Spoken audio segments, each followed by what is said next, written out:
Hello, welcome to focus. आज बिहार में assembly के दूसरे चरण के इलेक्शंस हुए, पूरे हो गए। शायद कोई एक डेढ़ घंटे पहले वोटिंग खत्म हो गई। कल से जो एग्जिट पोल्स हैं उनके आंकड़े आने शुरू हो जाएंगे, अटकलें लगाई जाएंगी, कौन जीतने वाला है, कौन हारने वाला है, किसकी गवर्नमेंट बन रही है। यूं तो अटकलें लगाना उचित नहीं होता, because I am not a analyst as such. मैं तो सिर्फ समाज की जो प्रतिक्रियाएं हैं, जो देखने को मिलता है समाज में, उसी से अंदाज लगा सकता हूँ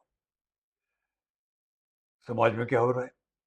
जो बहुत तीव्र चीज जो हुई है वो हुई है राहुल गांधी द्वारा वोट चोरी का एक्सपोजे। एक नहीं, दो बार। और दूसरी बार जब हुआ तो और भी गंभीर था।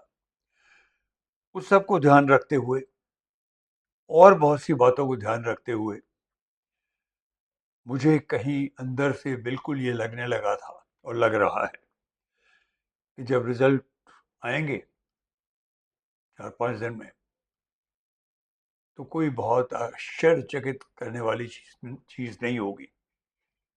मतलब क्या होगा? मुझे लगता है, अगर आपने ये बात सुनी हो, साम दाम दंड भेद, ये वो शब्द हैं जिनको बीजेपी पूरी तरह से मानती है, उन पर अमल करती है। तो इन रास्तों से, साम दाम दंड भेद, मुझे लगता है भारतीय जनता पार्टी फिर वापस आ सकती है, आएगी। ऐसा मेरा, मुझे बिल्कुल खुशी नहीं है बल्कि डर है, अंदाज है।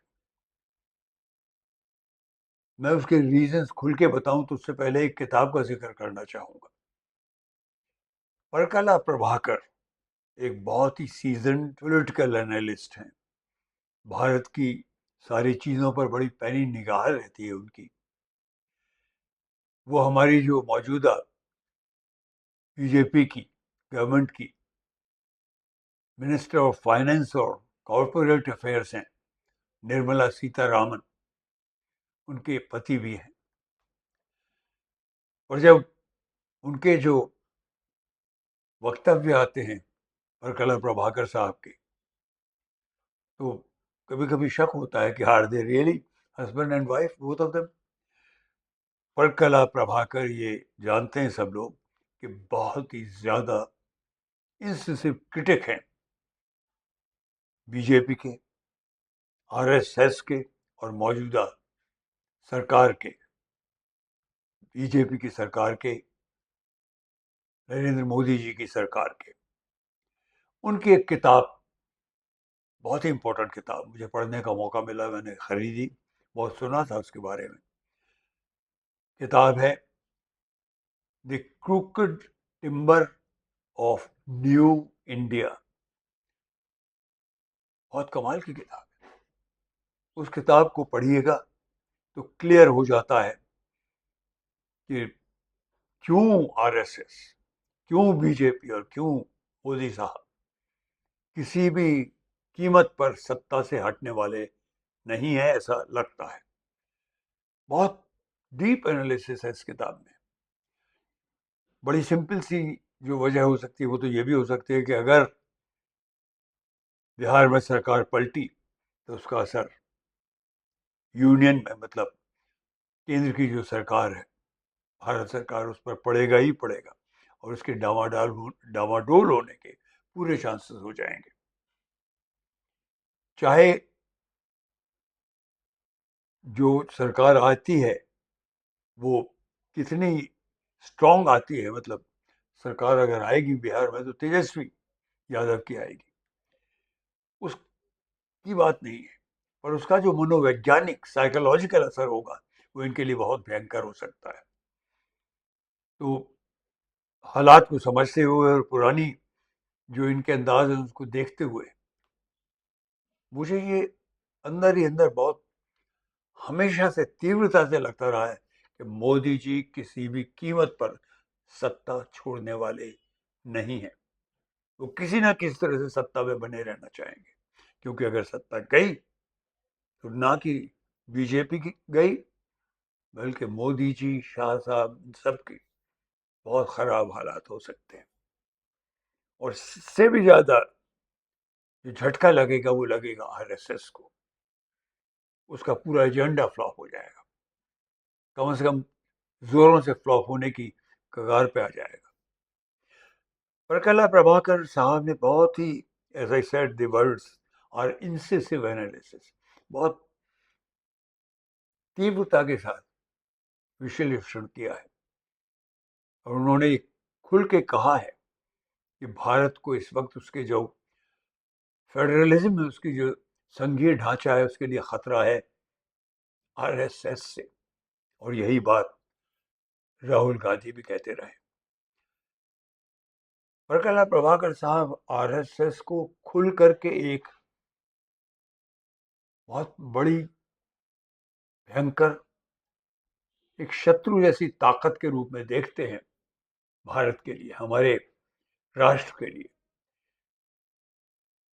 वो कभी भारत राष्ट्र की बात नहीं करते जिसकी परिकल्पना हमारा संविधान करता है, जिसे अम्बेडकर साहब ने लिखा था, उनकी कमेटी ने लिखा था।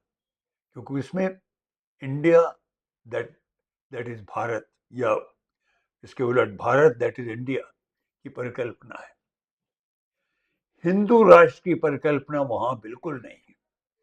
तो इंस्टेड ऑफ एमिंग और एस्पायरिंग और वर्किंग फॉर भारत राष्ट्र, कांग्रेस, जो कि हमेशा उसकी मेन क्रीड रही है ये बात, उसके विरुद्ध दो चीजें आरएसएस करने में हमेशा संलग्न रहता है। एक तो किसी तरह से हिंदू राष्ट्र लाया जाए, क्योंकि उनका एक अजीब सा दीवानेपन का सपना है, हर जगह हिंदुओं का राज होगा, हर जगह दुनिया भर में। और हिंदू राष्ट्र से उनका ताल्लुक सिर्फ कहने से नहीं है। उसका मतलब ये होगा कि दूसरे जितने भी रेसेस हैं, जिनकी परिकल्पना एक संघीय ढांचे में इंक्लूसिव तौर पे की गई है, जैसे मुसलमान, ईसाई, यहूदी, ये सब माइनॉरिटी में रहेंगे, उनके कोई हकूक नहीं रहेंगे। मैं इसका विरोध करता हूँ। और मुझे बिल्कुल आश्चर्य नहीं होगा कि अगर, जैसा राहुल को भी शंका है, बिहार में कुछ उलटफेर बहुत चालाकी से किया जाए। क्योंकि ये गवर्नमेंट, यूनियन गवर्नमेंट, शाह साहब और स्पेशली मोदी साहब बड़े क्लियर हैं। एक दफे हम वापस आ जाए फिर तो देख लेंगे, कोई ना कोई रास्ता निकाल लेंगे, किसी भी सरकार को गिरा सकते हैं बड़ी आसानी से। इंटरनल सिक्योरिटी की बात उठाई जा सकती है। तो हम सबको सचेत रहना होगा और प्रभु से प्रार्थना करनी पड़ेगी, करना चाहिए हम सबको। शायद हमारा जो सपना है हमारे संविधान के तहत वो कायम रहेगा, और बिहार में जो होगा वो सही होगा। वहाँ पर जो आरजेडी की सरकार है with the support of the Congress, वो आएगी, क्योंकि तभी एक मजबूत संघीय फेडरल इंडिया की जो हमने परिकल्पना की है, जो हमने उसकी नींव डाली थी 1947 में, वो कायम रहेगी। और हम एक मजबूत देश के रूप में उभरना ही नहीं, जमे रहना, फैलना, भाईचारे के साथ सबके कायम रख सकेंगे। हमारा भारत राष्ट्र सुदृढ़ रहेगा, यही मनोकामना। इसी के साथ आज का फोकस कंप्लीट करता हूँ, समाप्त करता हूँ।